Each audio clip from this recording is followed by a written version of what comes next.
What? Who? Oh, I must have dozed off. Perhaps we need a spot of tea to wake us up. What do you say, Rufus? Yes, quite right. Better get back to work. This book won't write itself. Maybe I should start somewhere easier. I'll come back to the prologue later. The sun rose over another perfect day in picturesque Arthurton.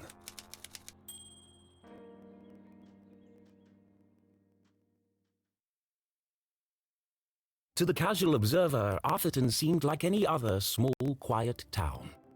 It was nestled in a valley between two mountains, lined by lustrous forests, and perched on the edge of a pristine lake.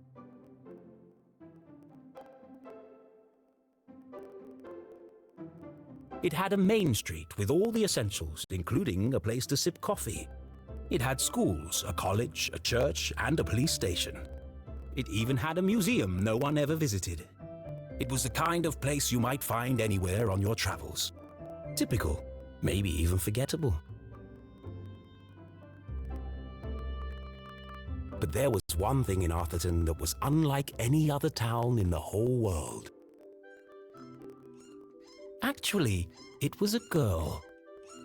Her name was Jenny LeClue, and she was the world's greatest detective.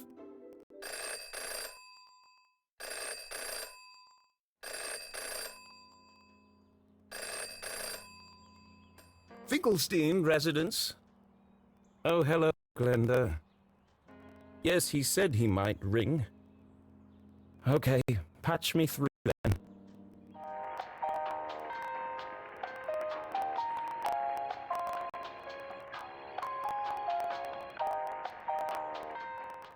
Richard?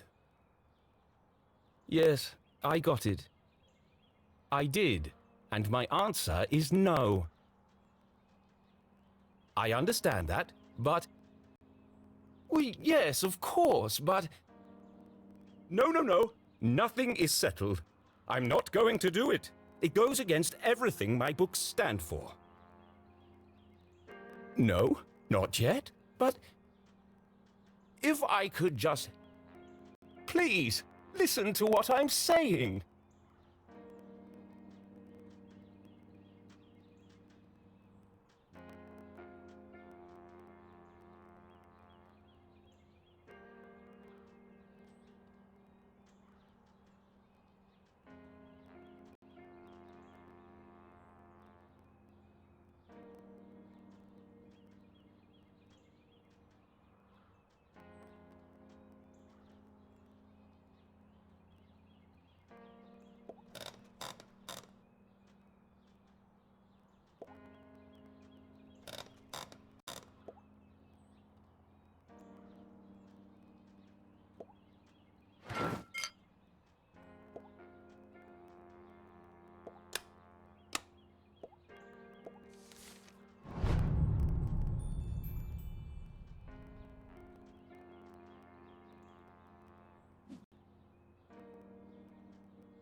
You don't understand what you're asking for. You want me to turn Jenny's world upside down? Kill off my characters and destroy everything I've built over the last 30 years? Fine. I'll give you what you want. But I warn you, I'm a stream of consciousness writer, and you have unleashed my fury. Good day, sir.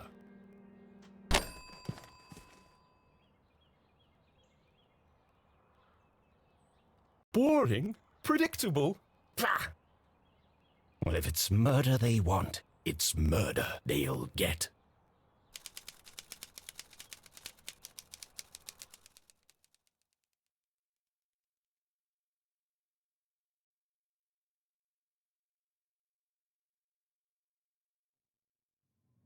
It should have been another perfect day in Arthurton. But today was different, and nothing would ever be the same again. To begin with, Jenny LeClue was dead.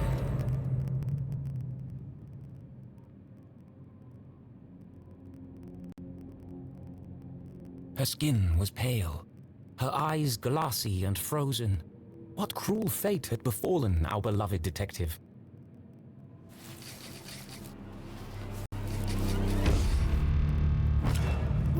No! Never move the victim! Mrs. LeClue, she's doing it again. Jenny LeClue. You are a dead body. Dead bodies don't talk.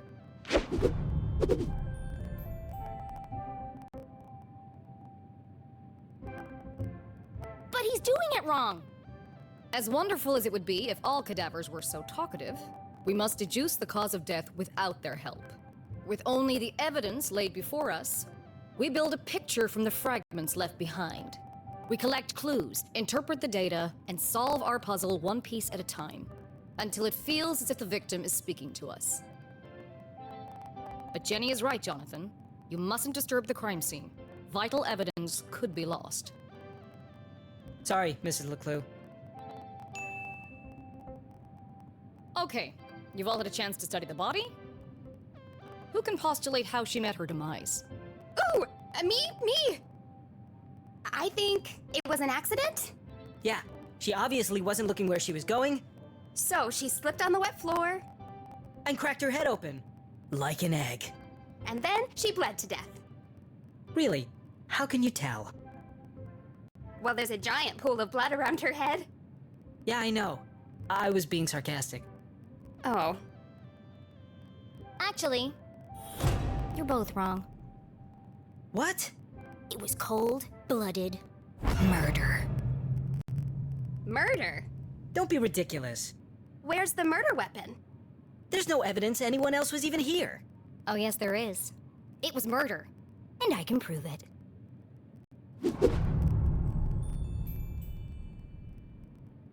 Jenny had read all the books.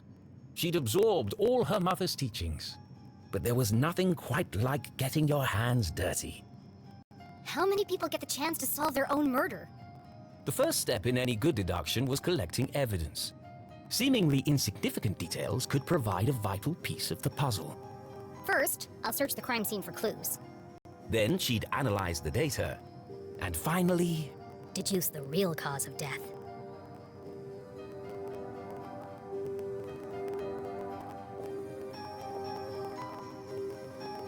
without her trusty bifocals, Jenny couldn't see the nose in front of her face.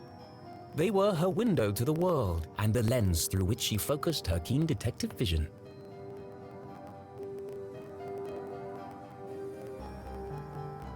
The victim has a green smudge on her lips. It's not lipstick. There's no doubt the victim lost a lot of blood. It wasn't Jenny's style to wear accessories, but this hair clip was the exception. Its function as a lockpick had saved Jenny from a long night trapped in her school locker. She'd worn it ever since.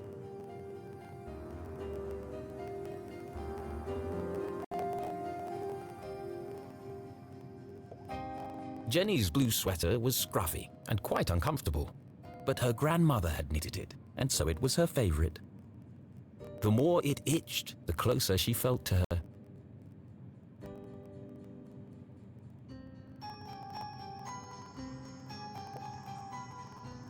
waste of perfectly good coffee. Jenny's love for coffee was almost as strong as her passion for crime solving. Chalky green residue on the rim. Smells like burnt matches.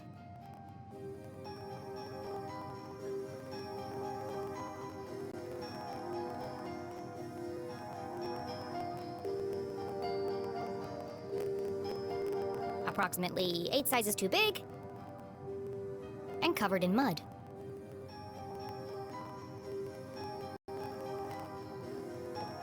The floor is wet and slippery, but also immaculately clean. I've seen enough. Time to wrap this case up. Jenny was a meticulous record keeper, noting every relevant clue in her trusty journal. A great detective knew that solving a mystery was simply a matter of the dots. I'm certain this wasn't a mere accident. Now we need to prove it. How do I know the victim didn't slip?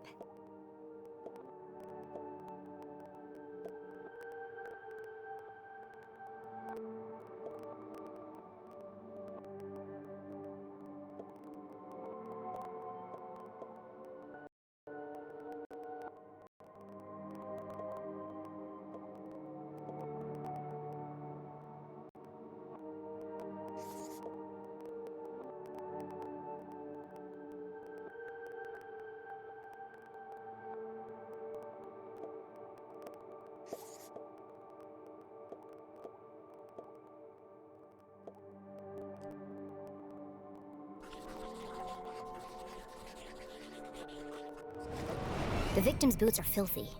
They should have left big muddy footprints on the floor. So where are they?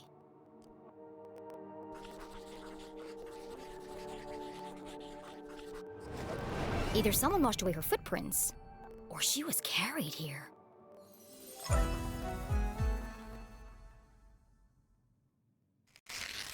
Okay, that proves she didn't slip. So how did she actually die? What was the real cause of death?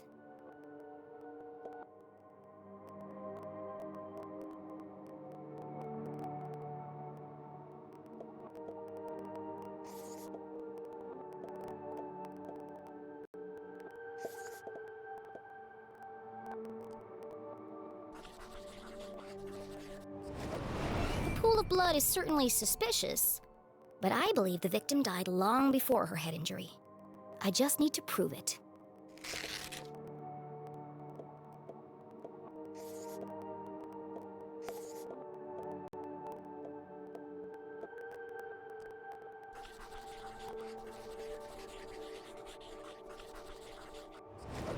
There's a green residue in the bottom of the victim's coffee cup. It smells of burnt matches. Phosphorus. Also found in common garden fertilizer.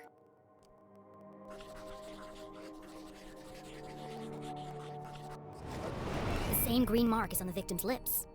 Her coffee was spiked with fertilizer. Someone clearly wanted her dead.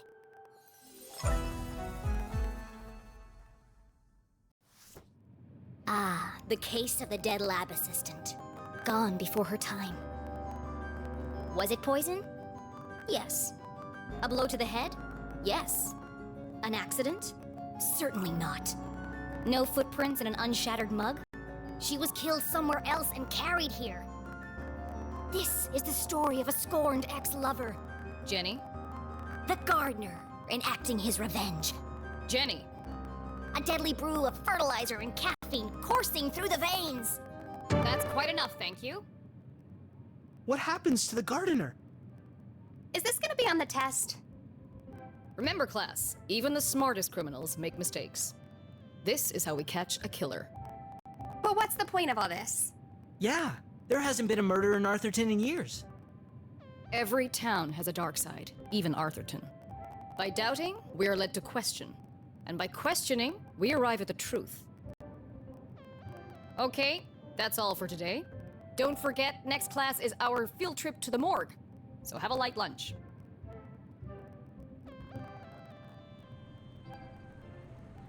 The students need to think for themselves, Jenny. That's why they're here at Gumboldt. To learn. I just figured we all had places to go. Speaking of which, And where are you off to, young lady? I'm a dead body mom, remember? Dead bodies don't tell. See ya! Wait, before you go, I have something for you. Cool. What is it? If I told you, that would spoil the fun, wouldn't it? The LeClues didn't simply hand each other presents. They hid them. It was a family tradition, and Jenny had developed a sixth sense for finding them. With her trusty magnifying glass at her side, nothing eluded her.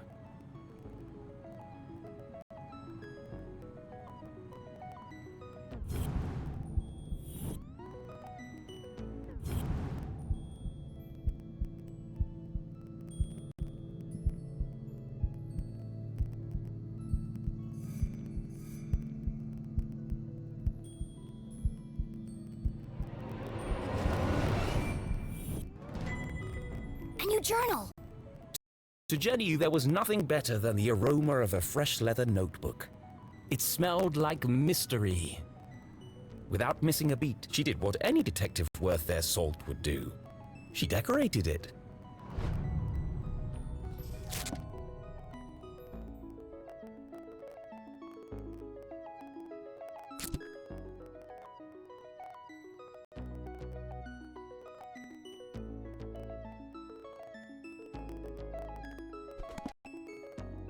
A new journal meant new adventures.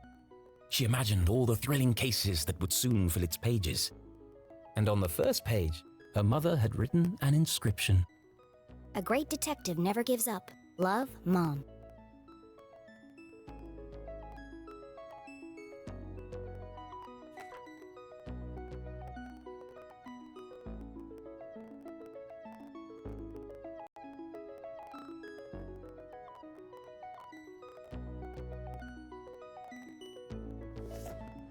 I love it. Thanks, Mom. Jenny, I wanted to talk about, to say, Somewhere in the back of Jenny's highly caffeinated brain, an alarm bell was ringing. Her mum was hesitating. What could be causing her to act so out of character?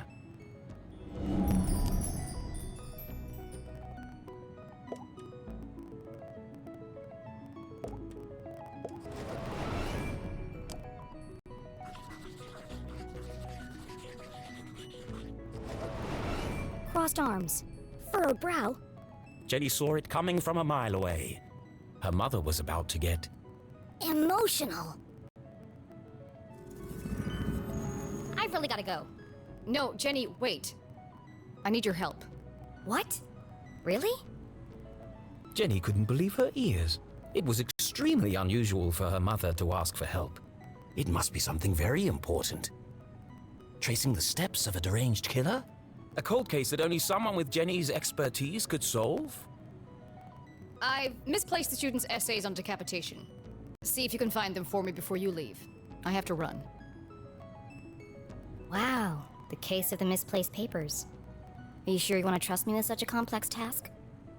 I have no doubt you'll be able to find them. They're around here somewhere. Jenny was unsure if her mother was unable to detect sarcasm or just really good at ignoring it.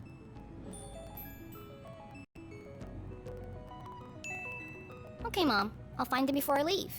On one condition. Yes? You have to let me help grade them. One of Jenny's favorite pastimes was grading papers. Nothing pleased her more than giving a big shiny F to an overconfident student. Don't push your luck. Please. Okay. Yes. Find the papers and go straight home. But I'm meeting Keith tonight. No buts, remember? Oh, I'm sorry. Maybe I'm still feeling the effects of being poisoned for your class. Well then, I have the perfect antidote. You're staying with your cousin this weekend, and you still need to pack. This again. Look, I've considered your offer, Mom, and I'm going to have to decline. I'm old enough to take care of myself. I'll be back late tonight. There's meatloaf in the fridge.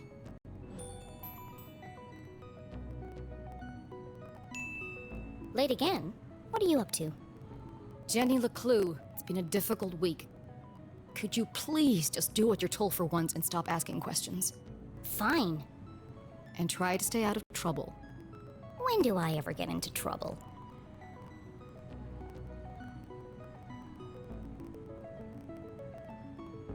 All right, let's find these papers and get out of here.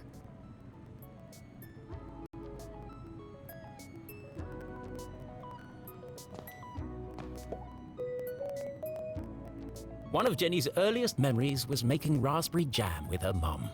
It's the perfect substitute for blood in class demonstrations.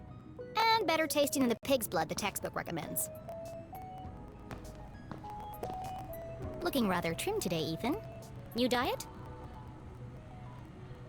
What's the matter? Lost your funny bone?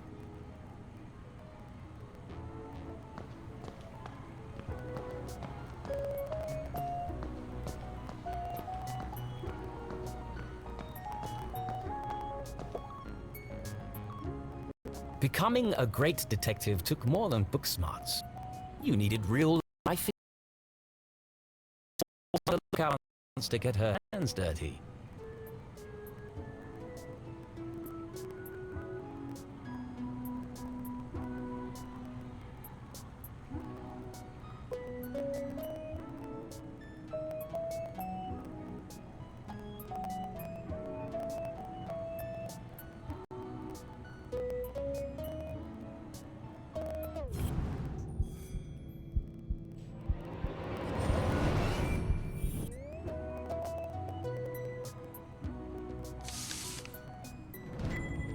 One of the students' term papers.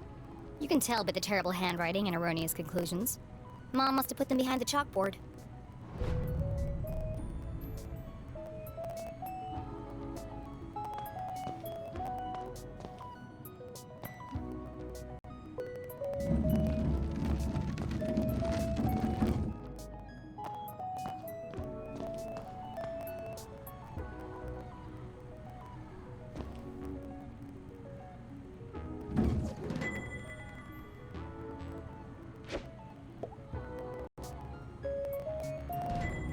Found you. Time to get out of here.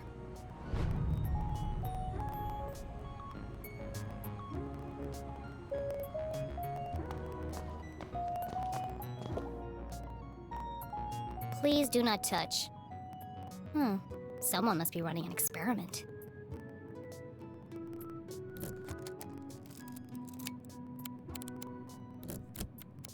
Gross. Pretty soon it's gonna sprout legs.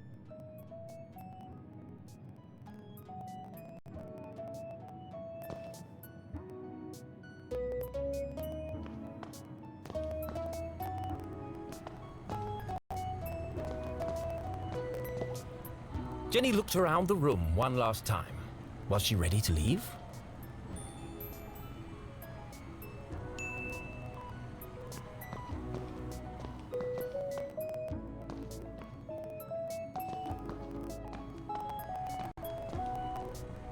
Jenny looked around the room one last time. Was she ready to leave?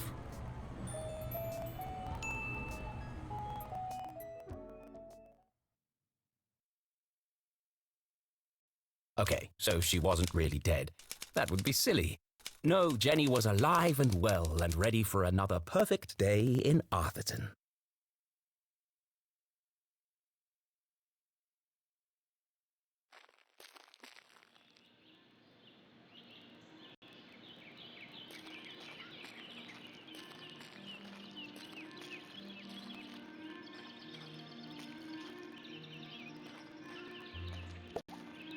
The notice board was awash with flyers, personal ads, and the occasional piece of gum. I'm amazed anyone can find anything on here. Fortunately, Jenny had a useful trick to use in a situation like this. Mom always says, a great detective eliminates the noise. Focus on the details, and you'll find clarity in the chaos.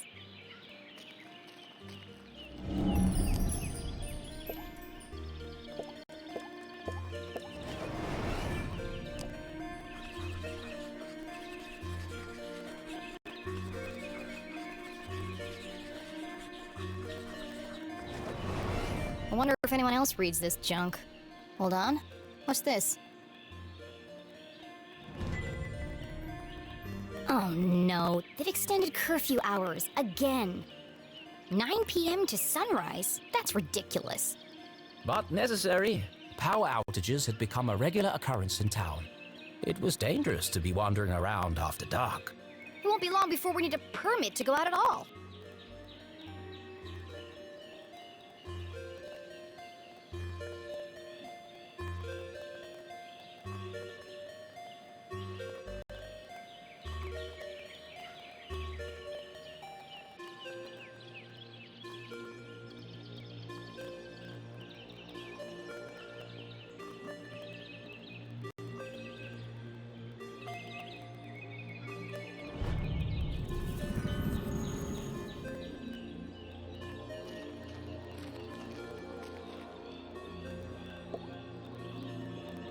Signs and decorations adorned the entire campus. A party to celebrate the dean's impending retirement.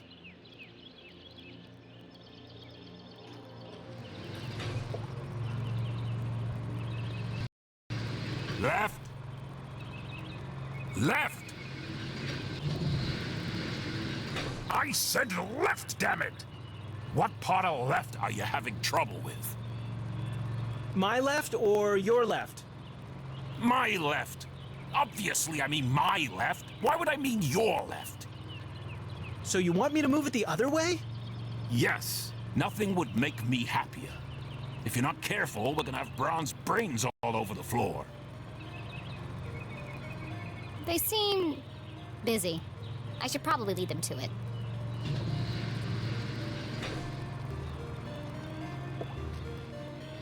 Hello, Mr. Strasberry. How are you today?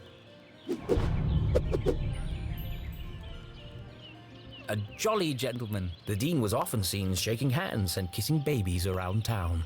He's also Mom's boss. But more than that, he was her loyal friend. What do you think, Jenny? The dean had dedicated his life to Gumboldt, and the townspeople had spared no expense in their tribute to him.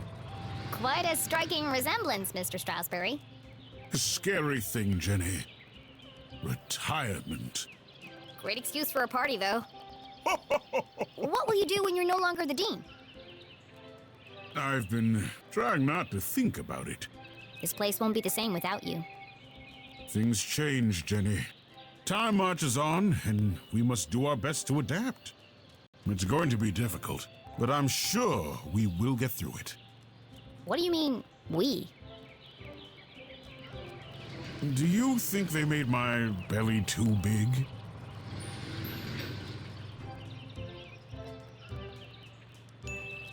It's probably just the perspective, Mr. Strasberry. You are a clever one, Jenny LeClue. Speaking of which, have you been practicing your detective skills?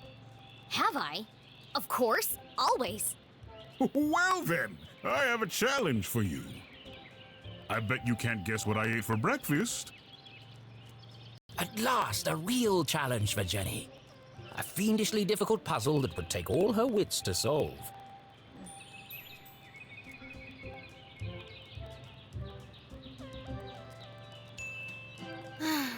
Well, okay. Anything for you, Mr. Strasberry. Oh, how wonderful. But first, I need to ask you a few questions.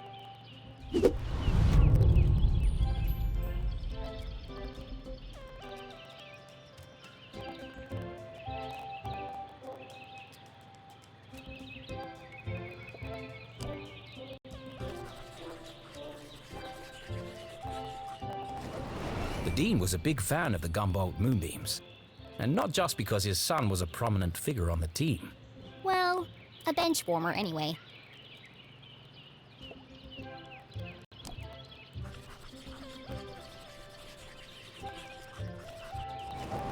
It can't be dandruff. He has no hair. I have a hunch it's powdered sugar.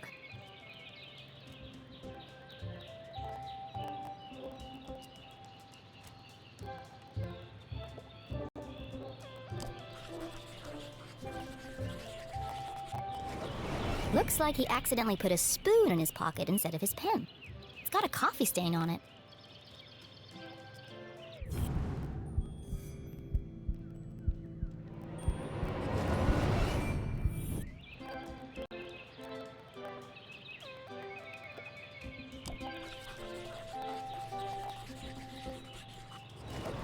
A thick bundle of note cards poked out of the dean's pocket. What's he keeping so close to his chest? You've been making a lot of notes, Mr. Strasberry. Oh, I was intending to make a speech on Saturday. Why have you scratched out so much of it? Your mother suggested I keep it short, and quite right, too. I must have rewritten it 20 times by now. I just can't seem to find the right words.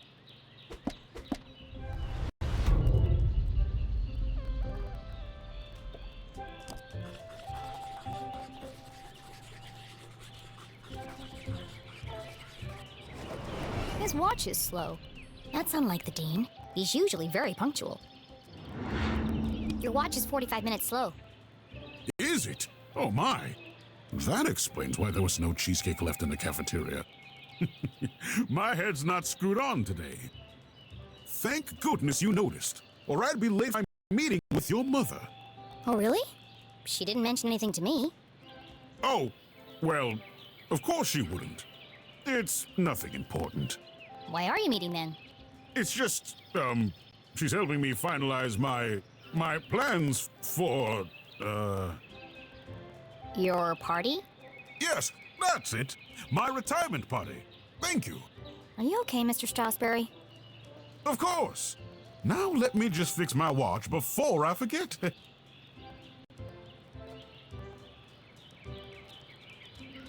Now, where were we?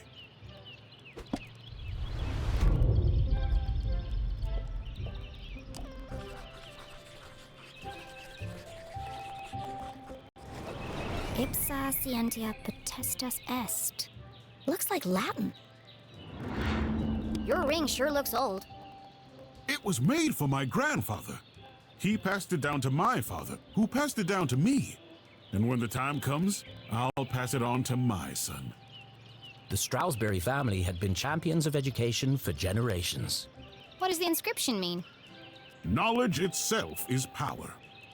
The inquisitive spirit is a mighty thing, Jenny. And nothing is as important as the truth.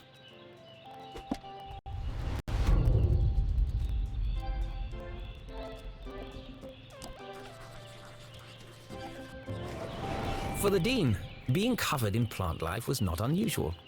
His work as a botanist was renowned. Looks like you're carrying some extra baggage today, Mr. Strasberry.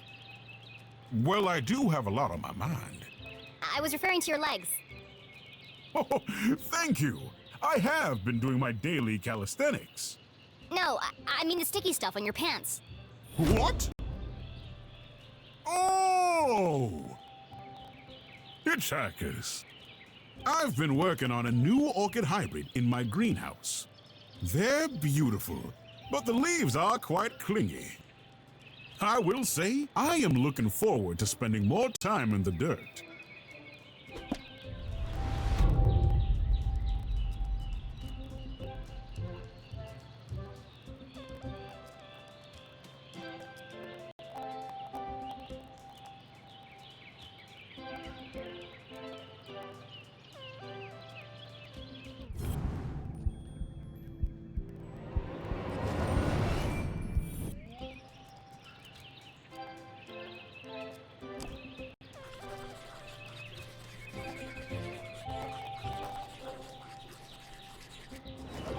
The Dean didn't button his shirt properly. It looks like a bloodstain, but the seeds indicate otherwise. So, what do you think, Jenny? Can you guess what I had for breakfast? Sure, Mr. Strasberry. I've got everything I need to solve this mystery. What did the Dean eat for breakfast?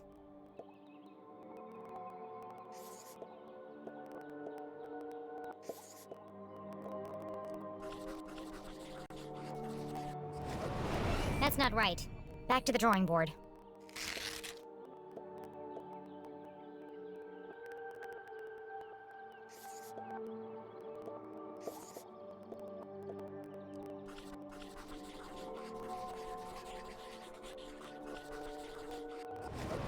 Jam on his shirt and powdered sugar on his tie. The evidence points strongly to the Dean's breakfast consisting of 1, maybe 2 donuts.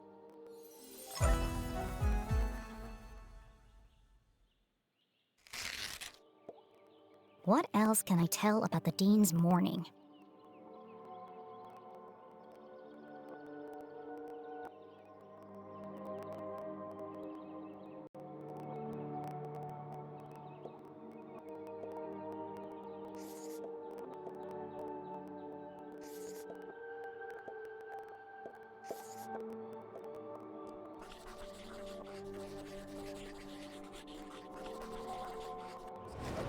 The dean had neglected to wind his pocket watch. The act of a distracted man. This resulted in his whole routine being thrown off. Which might explain why he has a spoon in his pocket instead of a pen.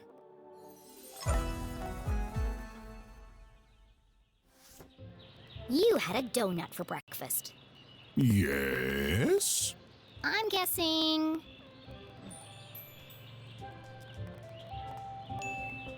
raspberry. How did you know? That part was easy. You always have donuts for breakfast. But something else caught my attention. Oh? I think you have something on your mind, Mr. Strasberry. You are usually a picture of precision and punctuality. But today, there's a spoon in your pocket and your shirt button is undone. My. You really are a LeClue. Your father would be so proud. Thanks. Well, I should be going. I'm meeting your son by the lake. And I'm meeting your mother in the library. What a small world this is. Too small. A perfectly small world with everything in its right place. Who would want to change that? Pardon? Nothing. See you on Saturday. Oh, yes. Until we meet again, Jenny LeClue.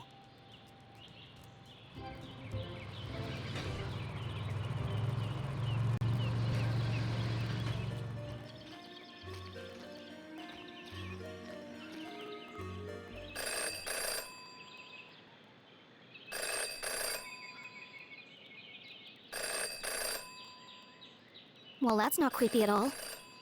In her short time as a detective, Jenny had learned never to ignore a ringing phone.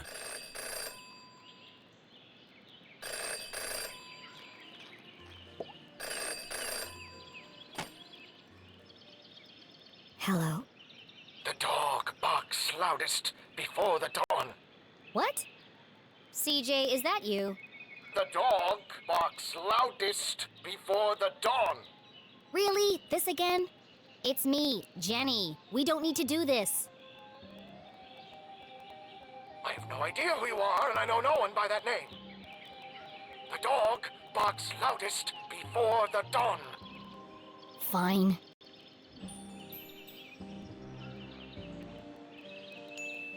The early bird can't catch the lazy worm. Good. The wind blows strongly from the east.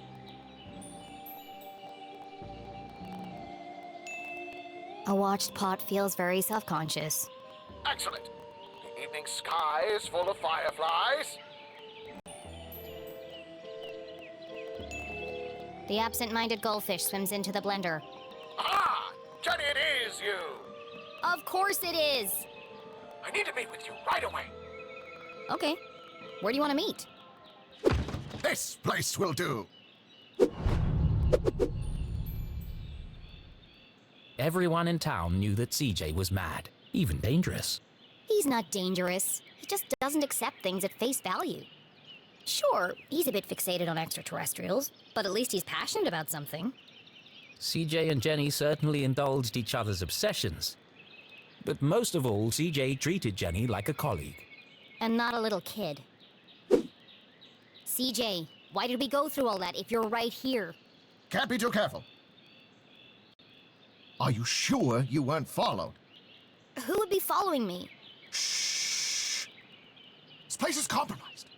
We don't have long to talk.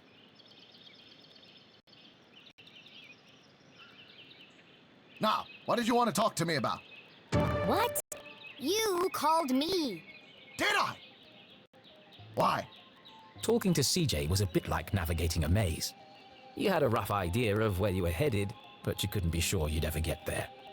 I'll help you figure it out.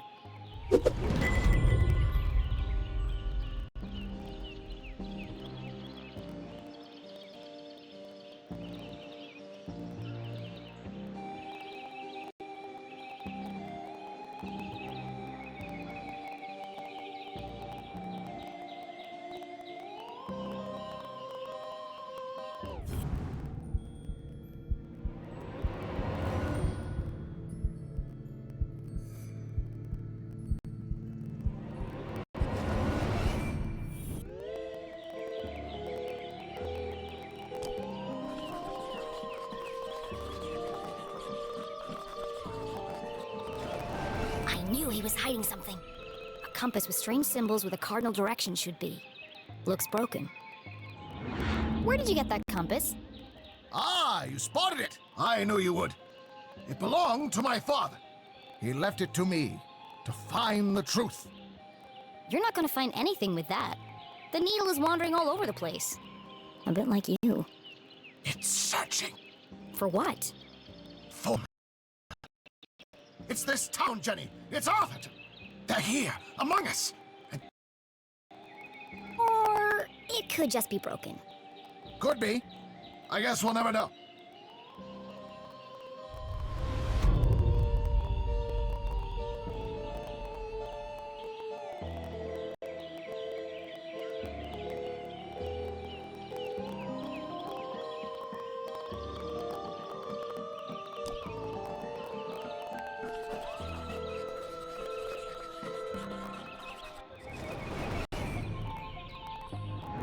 Is it your birthday, CJ?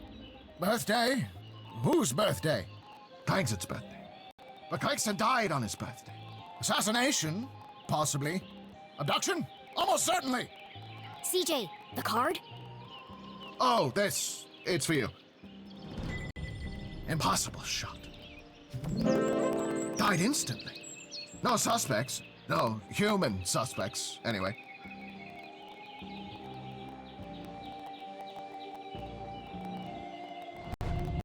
Thanks, CJ.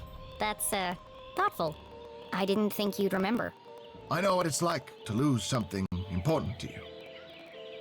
Now, triple shred and incinerate that card as soon as possible! It's got my fingerprints all over it!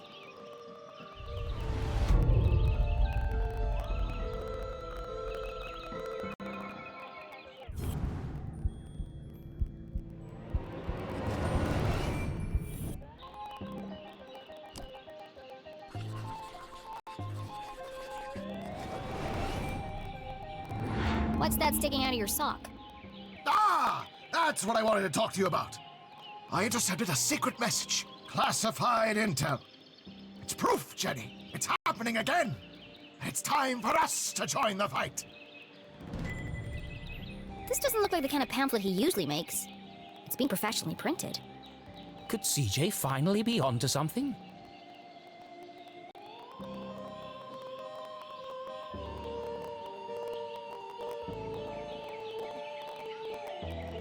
Oh, it's just part of a cereal box. A cereal box from another space-time continuum? Nope, just a regular cereal box. It's an ad for a toy. But why? Why would it just be lying there in the trash? I'm sorry, CJ. There are still great mysteries out there to solve, but this isn't one of them. So what's the plan now? Library. Research. Very important. Very hush-hush. They let you back in? Not yet. But I've got this hat now. It wasn't your head that needed covering. No, for disguise. I know, CJ. What is it this time? More UFOs? Radio wave mind control? A globally connected communication network used exclusively to view pictures of cats? Jenny, you sound crazy. I'm just preparing my defense for the hearing. Is this because you tried to hypnotize Mrs. Brown's prize poodle? No, that was last week. It's because I peed in the water tower. CJ, that's gross. And this is the thanks I get for saving everyone from the mind control chemicals. Well, I guess I'll see you later then. But CJ was gone. CJ, I know you're standing behind the phone booth. I just watched you walk over there. No, I'm not. Okay then, bye. See you later.